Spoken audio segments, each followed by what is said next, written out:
I knew something was wrong the moment I stepped into the house. Quiet. Too quiet. The kind of silence that feels arranged, curated, rehearsed. My birthday cake sat untouched on the table. 3 plates, 3 forks, no candles. And then I heard them.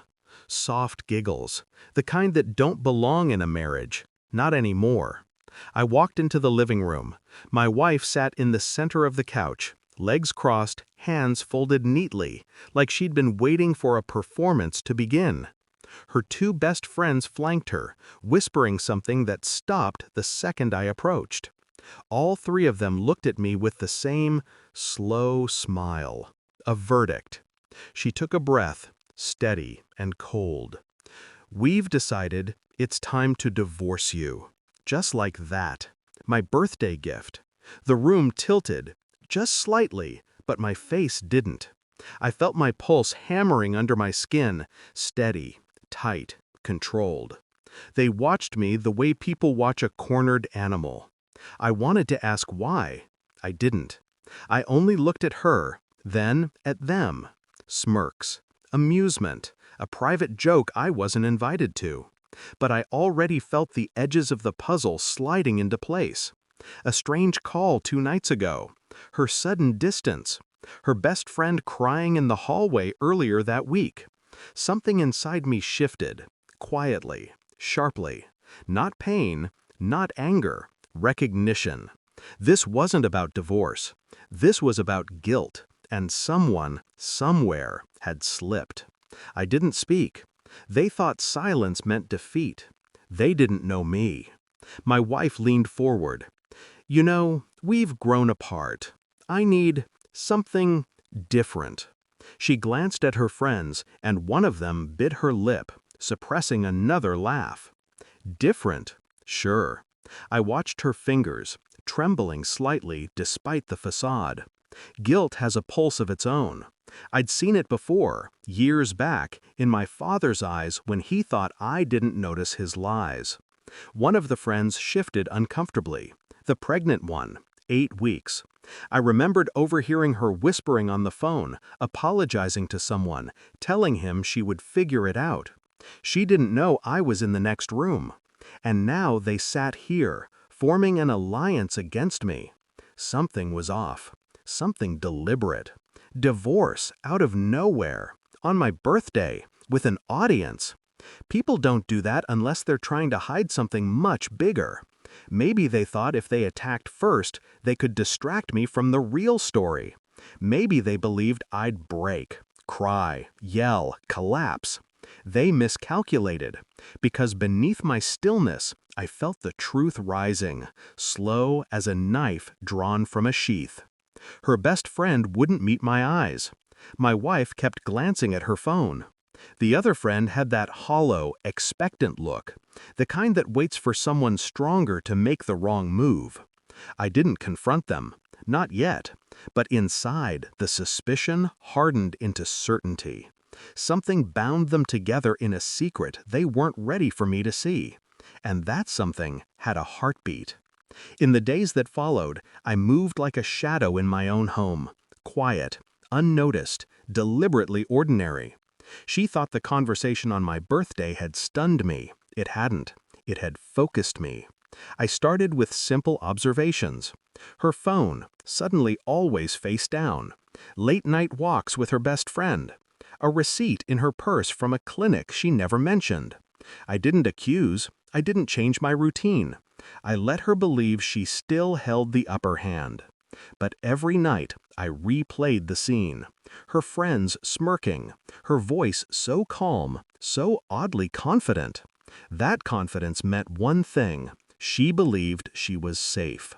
People become careless when they think they've won.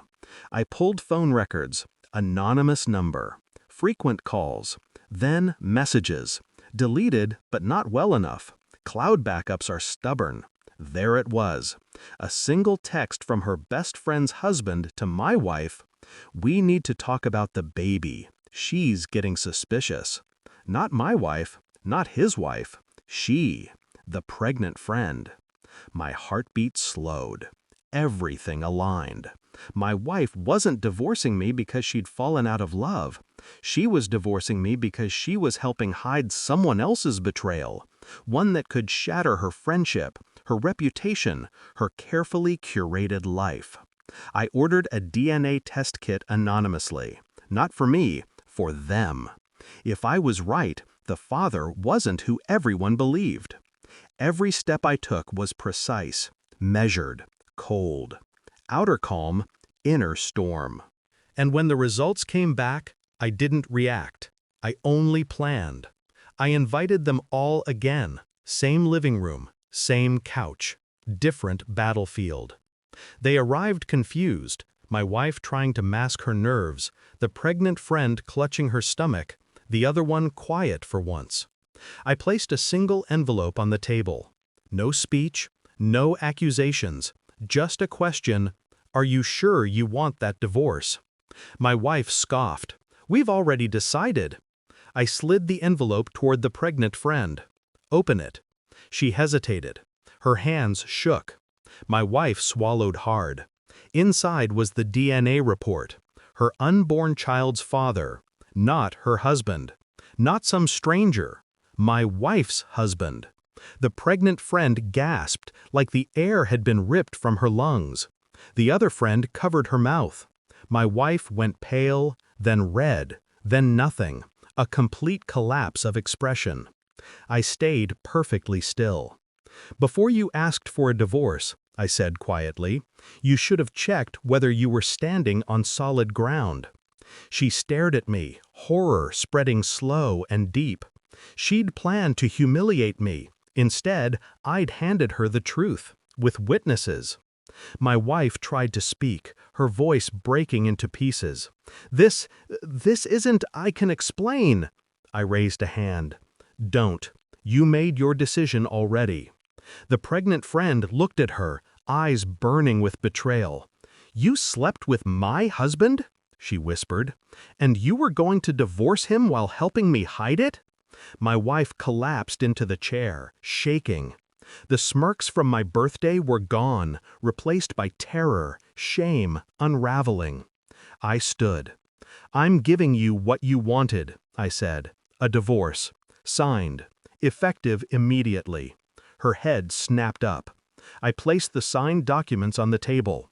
"You wanted freedom," I said softly. "Now you get it, without the protection of a lie. No yelling, no anger, just truth, precise and lethal." She reached for me, desperate, broken. "Please, please don't leave like this." But I already had. I walked out of the house and felt the cold air hit my face, a clean, sharp cut of clarity. Behind me, voices tangled in panic. Blame, accusations, shattered alliances. None of it touched me. For the first time in months, my mind felt quiet, like the storm had finally chosen a direction. She thought ending the marriage would give her power, but betrayal always circles back to its source.